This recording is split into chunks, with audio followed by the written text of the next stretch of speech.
partial toilet paper roll. Partially full toilet paper roll in my pocketbook. Don't take that. I have allergies, and it fits better and gets toilet paper, tissues get like all rumpled up and useless, but the toilet paper seems to stay fine, so it's good for the allergies.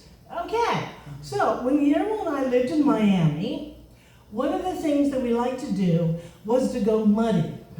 Now this is not the kind of mudding you'll see if you're a tough guy who likes to watch the mudding on the internet where they're in these big cars and they go up the walls of cliffs and through rivers and stuff. No, Miami's all flat, okay? And just outside of the city, there are all these little farms, and there's also abandoned housing developments, and so there's dirt roads between the farms and between the not the pastures, whatever the crops, between whatever those crop squares are called. I know somebody can tell me at least. And the deteriorated roads of the abandoned housing projects. So we would go and we would ride around there. And this was very relaxing and lots of fun. And to look at the weird, Miami always has wonderful and interesting weird clouds, and this was great. So one day we're out doing our mudding, and we find, a road that's not in good repair. And we thought, we haven't gone down here before. Let's go down here, this will be fun. So we go down this road, and there's a big wire fence and a sign. So we hop out of the car to go read the sign carefully. And it says, no trespassing, military airport, trespassers will be shot. So, executive decision, we got back in the car and we turned around. So we go off and we're lost. We're it's all this scrub brush and who knows what. And we're riding around, this is kind of fun. And we see a very strange thing. It's a water tower. Megan has that nice water tower up by the Publix, and Griffith has a shorter water tower with a cute little spire on top of it. This was not like this. This was a weird water tower in that it had two tubes running up. We're all used to one. You see one and the big bulb is balanced on the one right in the middle. This one wasn't. It was off-center and it had a thicker tube going down. And so we were speculating, what is this? And we kind of theorized that this was heavy water. Heavy water is radioactive water. So that's what we thought this was. So we thought, let's see if we can get closer and take a look. So we've been driving around for a while, and then I had to pee. Oh, that's right. Keep your minds out of it. Okay, I had to pee. So we stopped, and I said, Grandma, I can't wait till we get home. We're lost anyway. I gotta pee. And unfortunately, there are no trees. They're this kind of scrubbers. So I go off kind of behind the car, out of Guillermo's view. I've got my toilet paper roll. Really about the only time I use it that way. I dig the hole, I do it. And as I'm, doing this, here come two Dobermans.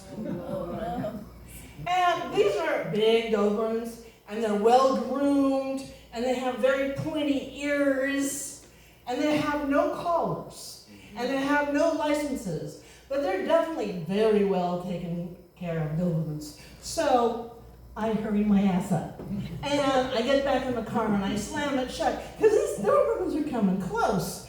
And he almost says, what's with these dogs? I don't like this. I don't like it either. So we try to drive away from them, but the road ends. And we're kind of worried, and we're still looking at the heavy water tank. And so we turn around, and we thought, okay, we've been out here a while. Let's try to find our way back, to the main road where we know to go home. So we're doing that, and we're a little unnerved, and then as we approach this one road, we see it connects to the main highway where we know how to get home from there. So this is good. But as we're going toward the main highway, a helicopter comes. The van first. Oh, a van? I don't remember First the the van. van. followed us. Yes. Well, maybe there was a van. I don't remember that part because I was wigged out about the helicopter because it was following us. Where we turned, it turned. It was not flying high. It was flying low. And they were coming out. It's like a dust. And coming out. Would you be quiet? Who's telling the story? Who's telling the story? I know that part. So now we're on the main highway and we're going, and it's swooping right over our car, low, and then it circles round and comes right toward us, and it beams its headlight right into the glass. Windshield. Yeah, the windshield.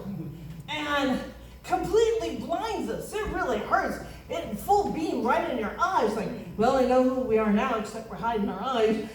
And then it's lifted up a little bit. Lifted up, I kid you not, to fly up over our car. So I made an executive decision. Guillermo, we better go home. So we did. Just a little coda to this story, and I'm feeling kind of gypped because I'm going to be finished soon.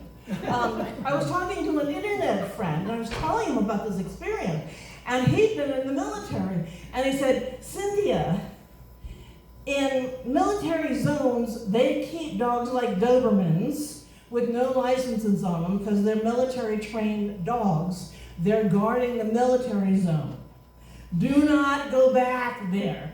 Don't worry, never planned to go back there, never did.